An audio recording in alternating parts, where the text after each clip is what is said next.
I'm Brady Briggs here with LowKick MMA with Adrian Yanez, fresh off his UFC debut victory at UFC Halloween. How are you, Adrian? It's very exciting to talk to you.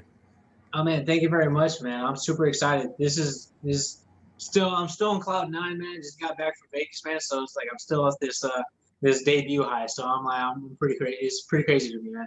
I bet, man. What was it like making the walk for the first time in the UFC? I know there's no crowd, but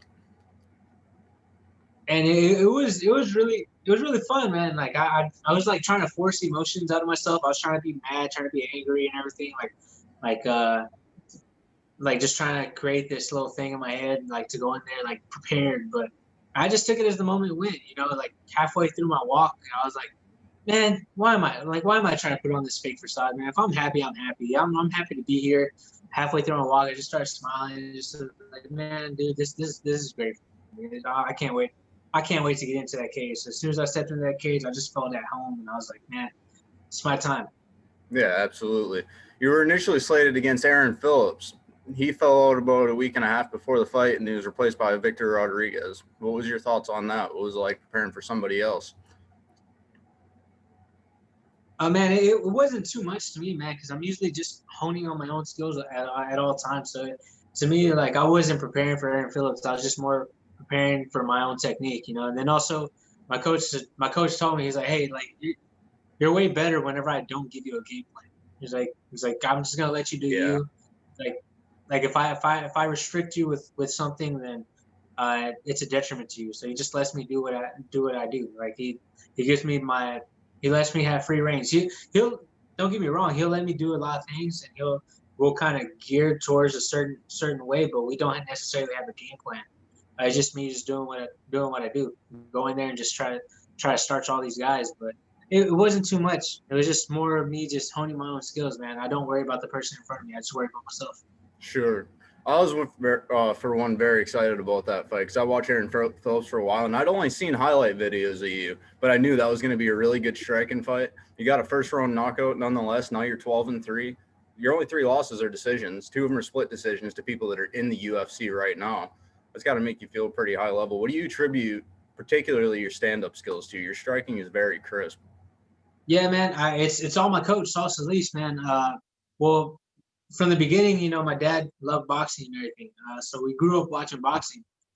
We didn't have much time to do a lot of like hands and a lot of boxing skills whenever I was growing up. But we every once in a while we would. But it was like very seldom because my dad was a hard worker. But I was at a gym. I was at a gym at another MMA gym, and they just weren't incorporating everything into what we wanted. And I love I love hitting people, man. I love hitting people and not getting hit. So we went to my coach Saul Solis, and man, like he transformed me from just a straight grappler into a striker. So to me, man, that like I owe a lot of it to him. Like he gave me the skill set. He showed me the skills. He showed me how to throw all these correct punches and start doing little things here and there. And man, now we're here, man. Like I give all praises to him because he helped me be this way. Sure. I was going to ask you that too. What got you into the sport? So was your father in boxing? Oh yeah, man. I was very big into combative, very big into the boxing, man. Because we're watching all the Manny Pacquiao's, the Floyd Mayweathers, the Sugar Shane Mosley, Oscar De La Hoya, and all those guys, man. I remember watching Juan Manuel Marquez and Barrera and all those guys, man. Just watching them just go ham on each other's face. So like I loved it, and especially to me, it was really cool because it was those smaller guys. It wasn't the heavyweights. It was those smaller guys because I just knew I was never going to be big. Like I never knew Mhm. I knew that I wasn't going to be above 6 foot or anything like that because I was always the shortest one of the group. So, uh, it just always brought me towards it. And then also, even when it came to fighting games, dude, I loved it. Mortal Kombat, Street Fighter, all these games, man, dude, I just absolutely loved them. So, uh, it was just inevitable for me just to get into MMA and mixed martial arts. Sure, absolutely. Now, I see you had a long, successful amateur career online too, but I can't pinpoint your exact record. Do you know what it was? I was 6-0 as an amateur. So you were 6 6-0. Okay. I think Sure Dog has you at 6-0. Tapology has you at 4-0. Okay. Yeah. You fought on the card. Anderson Silva had his last UFC fight on. Anyways, what's your favorite Anderson Silva moment? Oh, dude, the Vitor Belfort when he front kicked him in the face. Because like at such a high level, who would have thought that a front kick, like everybody just was usually going to the body at that time. And even if that, Yeah, it people wasn't weren't even really, throwing a lot. yeah, nobody really throwing. Everybody just kind of primarily stayed in a kickboxing type of stance, and he just front kicked him in the face, and like it was like the craziest thing in the world because like man, like who would have thought, like especially that high level, like Vitor Belfort at that time was not like You was never not lost a striking fight. dude. Like yeah, he went out there and Anderson Silva made him look like a chump that fight.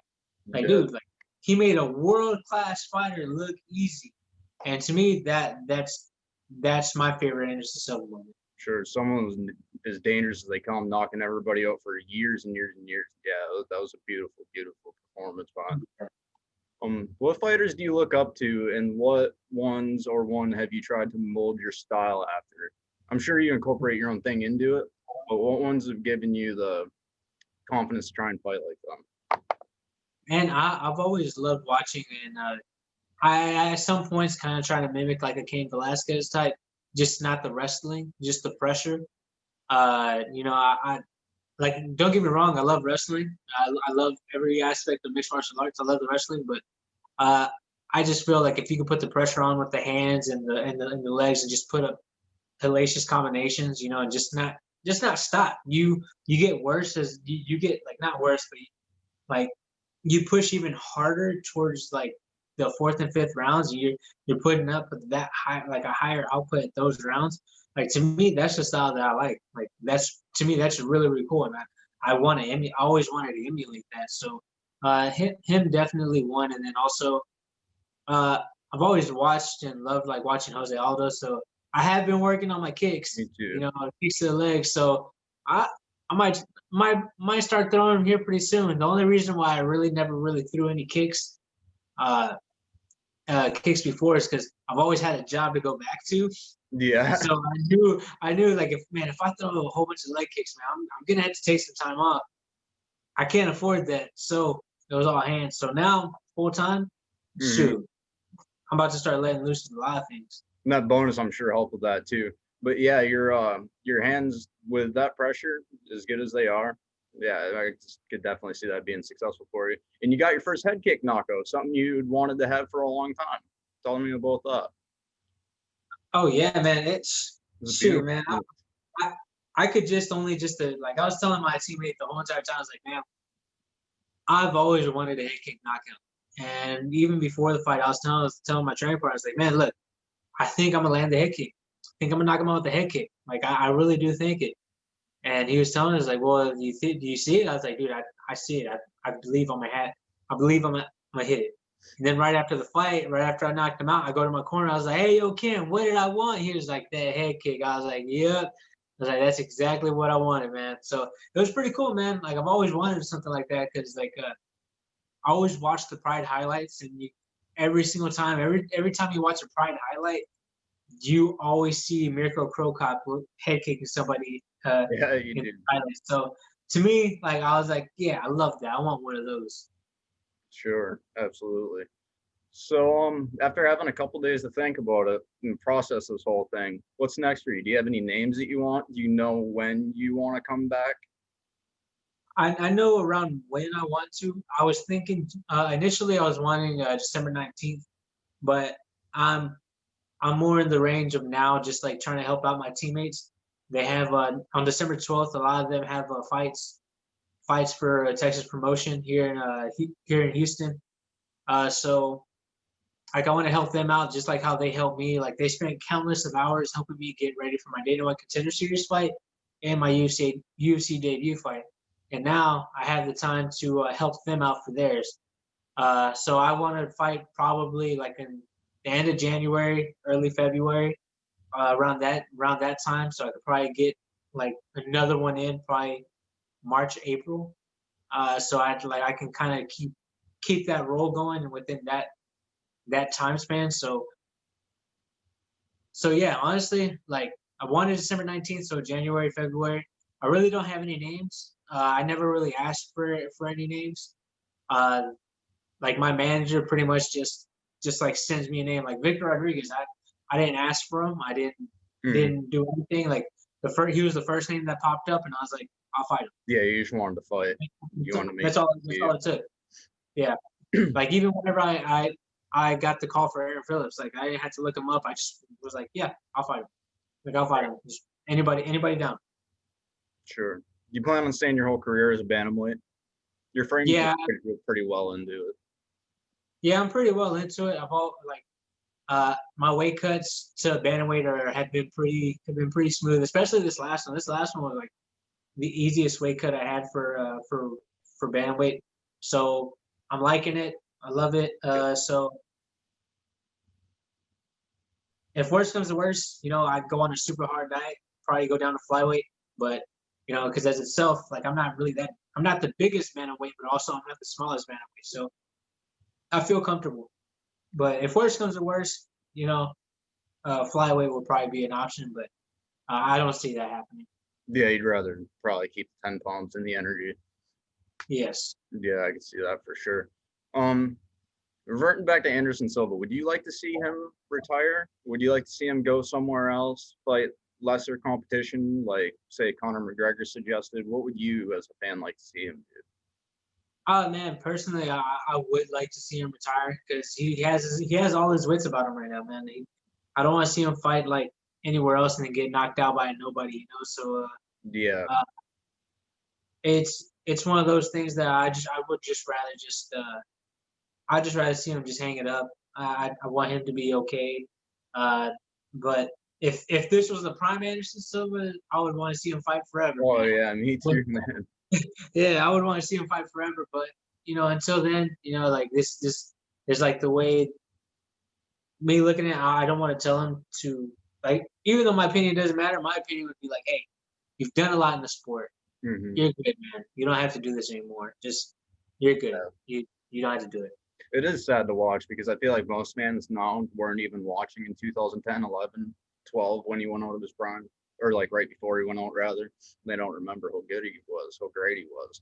They just see this 45-year-old walking out and losing. It's unfortunate. Yeah, to me, it was almost like watching the Avengers, the end game, whenever Tony Stark was after he snapped and you just see him just laying there. I was like, to me, that's how it felt. It brought me back to that moment. I was like, just you're good, man. Rest. You need your rest, man. You've done a lot. You don't have to do any more. Yeah. Just rest. That's how I felt. For real. Well, you're turning 27 years old on the 29th this month, right? Yes, sir. Big things are coming for you. We really hope to see you in December or January. Is there anything else you'd like to add? Shout out your gym. Oh, anything man. you'd like to say to your fans? Really big shout out to my coach, Silvas. If you're in the Houston area, man, please come out to O Athletics and sign up under Metro Fight Club. We have a lot of good guys. We have a lot of programs. We have a lot of classes. I'm gonna have more time, so I'm gonna be up there more often. So I'll be up there like helping him out. So if you want to get taught by a coach who's coached a lot of champions, he's been in Tito's corner, Rico Rodriguez's corner, Rampage's corner, Melvin Gallard's corner, Chris Cyborg's corner. Man, come by, man. Come by. You have world-class training, and then also you get to train alongside a UFC fighter. So come on, man. It's awesome. Sounds good. I had a good time talking to you, buddy. Thank you. I appreciate Thank you. Appreciate the time, man. Thank you so much. Absolutely. Have a good one.